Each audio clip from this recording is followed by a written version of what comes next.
الحمدللہ رب العالمین والعاقبۃ للمتقین والصلاۃ والسلام علی رسول الکریم اما بعد. آگے مبخل الرحمن باب بالا ہے. باب اذا زکا رجلا کفا. باب اس بیان میں کہ جب ایک مرد دوسرے مرد کو اچھا کہے تو یہ کافی ہے.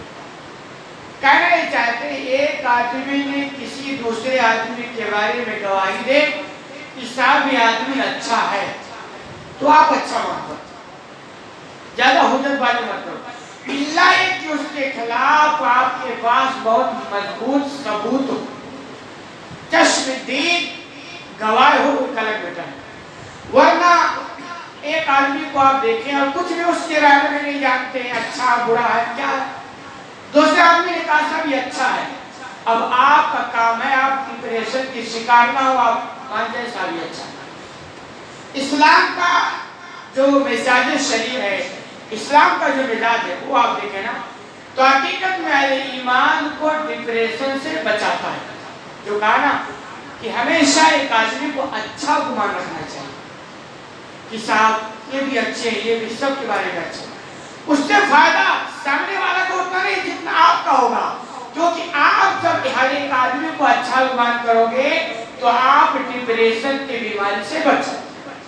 اور جب ہر ایک کے بارے میں آپ برا گمان کرو گے نا یہ ایسا ہی ہے تو 24 گھنٹہ آپ کے دماغ میں وہی چلے گا، پھر یہ میموری کیا ہوگی، ہینگ ہوگی، آپ ڈپریشن کی شکار ہوگی. اسی لیے تعلیم ہے کہ آپ اچھا گمان کریں. لیکن پھر بھی ایک آدمی آپ کے سامنے آیا کچھ بھی نہیں جانتے، آپ کو ہے کہ شاید اچھا بھی ہو سکتا ہو برا بھی ہو سکتا ہو، آپ زبان کچھ نہ کھولیں، آپ سائلنٹ موڈ پر چلے جائیں کہ صاحب میں اس کے بارے میں کچھ جانتا ہی نہیں ہوں، گمان اچھا ہے لیکن زبان کچھ کھول نہیں سکتا. لیکن اب ایک آدمی نے گواہی دینی ہے کہ صاحب نہیں یہ اچھا آدمی ہے، تو اب فالتو آپ اپنے بھیجوں کو مت پکائیں، آپ کہتے صاحب اچھا گمان بھی اچھا ہونے کا، پھر گواہی بھی مل گئی تو آپ اب ٹینشن نہ لیں، آپ سمجھیں کہ اچھا یہی کہنا چاہتے ہیں. وقال ابو جمیلہ، امام بخاری نے بات پڑھنے کے بعد ابو جمیلہ کا قول نوٹ کیا ہے. وجدت منبوذا، ابو جمیلہ بیان کرتے ہیں کہ ہم نے یعنی میں نے راستے میں پڑا ہوا ایک بچہ پایا. راستہ ہم چل رہے تھے اور راستے میں ہم کو ایک لڑکا مل گیا، اللہ وارث، جس کا کوئی وارث نہیں. فلما رآنی عمر، جب عمر رضی اللہ تعالیٰ عنہ نے ہمیں دیکھا، یہ دور عمر رضی اللہ عنہ کی دور خلافت ہے، اور بات بہت مختصر یہ ہے کہ وہ بچہ ملا تو غالباً ہم عمر کے پاس گئے اور عمر نے ہم کو دیکھا، غالباً اس لیے گئے کہ صاحب یہ بچہ لاوارث ملا ہے اور ہم اس کی دیکھ ریکھ کرتے ہیں تو جائز کی بات ہے اس کے پیچھے کچھ خرچ لگے گا تو بیت المال سے ملنا چاہیے. تو کہہ رہے جب عمر رضی اللہ تعالیٰ نے ہم کو دیکھا، ان کو معلوم ہوا کہ ان کا دعویٰ ہے کہ ہم نے ایک لڑکا پایا. قال اصل گبیر ابوسا، عمر رضی اللہ تعالیٰ نے کہا کہیں ایسا نہ ہو یہ غار آفت کا غار ہو، یہ جملہ میں بیان کیا، کہیں ایسا نہ ہو یہ غار آفت کا غار ہو. یہ عربوں کا ایک محاورہ تھا، جیسے ہمارے یہاں محاورہ ملتے اس کو ضرب المثل کہا جاتا، عربوں کا ایک محاورہ تھا.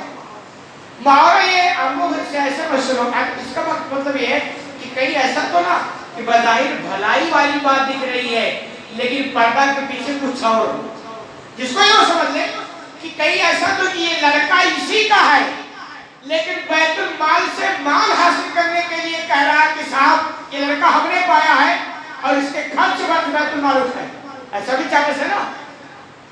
تو عمر رضی اللہ تعالیٰ کا کہیں ایسا نہ ہو یہ غار آفت کا غار ہو.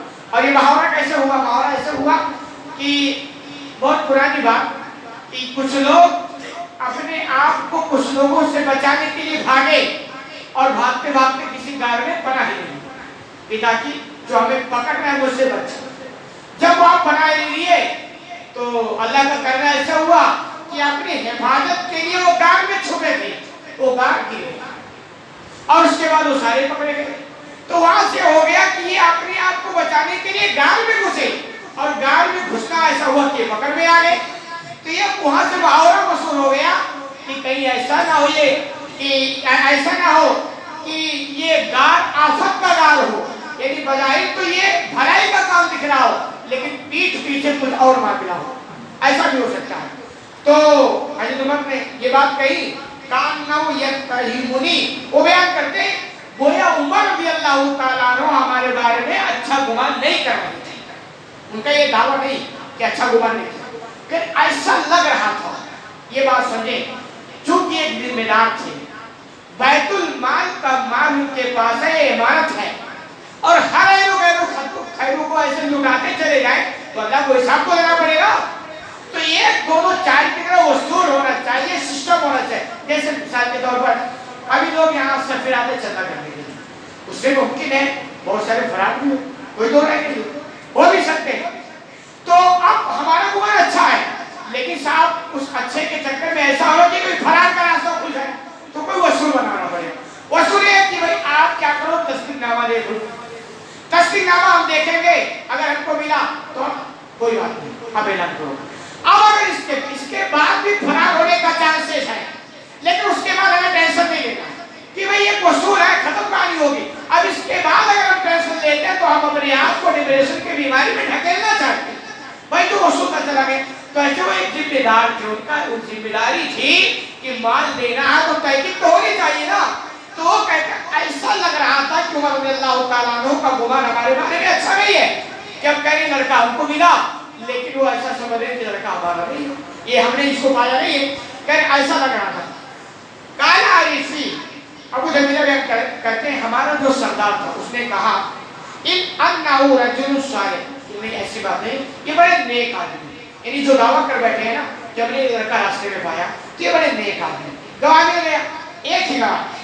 کالا کذالک، عمر رضی اللہ عنہ کہتے ہیں اچھا یہ بات ہے کہ اذهبا وعلينا نفقته، ٹھیک ہے تم اس بچے کو لے جاؤ، دیکھ ریکھ کرو، اس کا خرچ ہمارے اوپر ہے، یعنی ہمارے بیت المال سے اس کا خرچہ دے۔